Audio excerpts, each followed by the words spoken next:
देखिए संदीप, जो आपने पहले कहा ना कि फ़र्क नहीं पड़ता, आपको मैं याद दिलाऊं, ये 22 लाख थे, फ़र्क नहीं पड़ता है ना।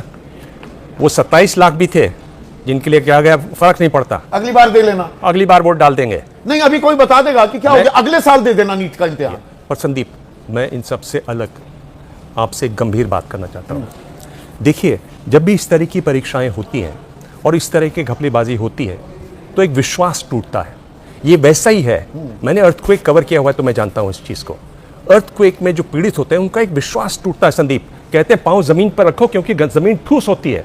ठोस जमीन जब हिलने लग जाती है, मकान गिर जाता है, विश्वास, जिंदगियां उजड़ जाती हैं साइकोलॉजिकली।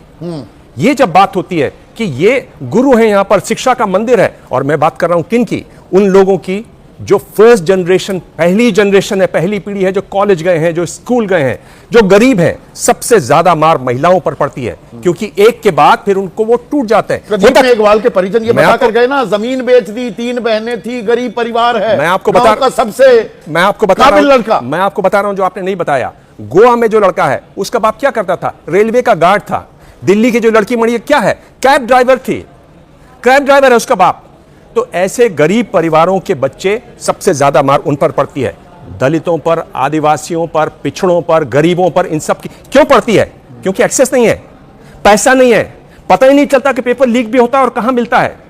आप उनको और पीछे छोड़ते हैं। एक जो कॉन्ट्रैक्ट है आपका और सरकार के बीच, क्या है सिस्टम और एक स्टूडेंट का कॉन्ट्रैक्ट क्या है कि अगर आपके अंदर मेरिट होगा तो आपके मेरिट के आपको अंक मिलेंगे, आपको स्थान मिलेगा, आपको एडमिशन मिलेगा, आप डॉक्टर बन पाएंगे। उस विश्वास को ये तोड़ता है। ये जब भी आप इस तरह की बात होते हैं, खेलता हूं दिबांग, और अभी मुझे एक कैडी मिले, परसों की बात है, और वो जो भी पैसे जो चार्जेस हैं उससे थोड़ा सा ज्यादा। मैंने कहा ये क्यों कर रहे हो भाई ऐसा?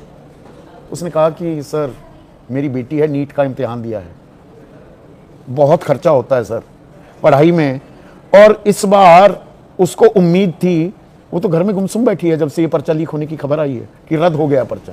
एक कैदी, एक सहायक, कितने सपने टूटे हैं। मैं वही कह रहा हूं कि कितने सपने टूटे हैं, इनको हम भूल जाते हैं क्योंकि हम सिर्फ आंकड़े देखते हैं, हम सिर्फ 4 का आंकड़ा देखते हैं। मैंने जब से जर्नलिज्म शुरू किया मैं हमेशा कहता हूं कि उन 4, वो जो 4 का आंकड़ा है उसके पीछे वो पूरे परिवार है, परिवार ही नहीं, हजारों सपने, लाखों भरोसा टूट गया कि अगली बार फिर। अभी आप मुझे ये बताइए, जो कल प्रेस कॉन्फ्रेंस की धर्मेंद्र प्रधान ने, मैं आपको, क्या आपको, एक मिनट, ये बहुत अहम सवाल है, क्या आपको ऐसा भरोसा मिलता दिखाई दिया दिबांग कि 21 जून को जो पर्चा होगा वो लीक नहीं होगा?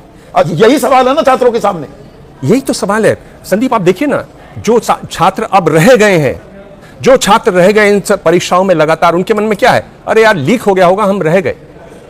यही बात है ना। और जो तैयारी करेंगे, क्या वो पूरे मन लगाकर कि इस बार नहीं होगा लीक, क्या उनको ये भरोसा होगा, एतबार होगा? वो इकबाल है क्या आप? इसीलिए इम्तिहान का देखिए, जो मैंने कहा कि सबसे ज्यादा लड़कियों पर असर पड़ता है, उनके क्या, अरे बेटी फिर वो लीक हो जाएगा, तू शादी कर ले, घर जा। तो और ये दबाव पड़ता है, ये एक बनी बनाई चीज नहीं है, दबाव पड़ता है। मैंने अपनी कवरेजेस में ये देखा है होते हुए।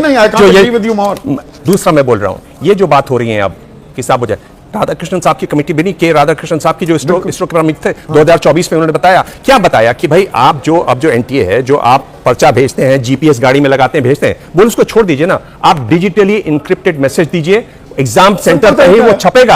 1000 सेंटर्स बनाइए। तो मैं ये कह रहा हूं कि आप क्या, किस बात का इंतजार कर रहे थे? इंडिया बना दिया, कैसे जी आईटी सुपर पावर हैं और हम ऑनलाइन इम्तिहान नहीं कर सकते? मैं कैसे, इंक्रिप्शन और डिक्रिप्शन का ही तो खेल है।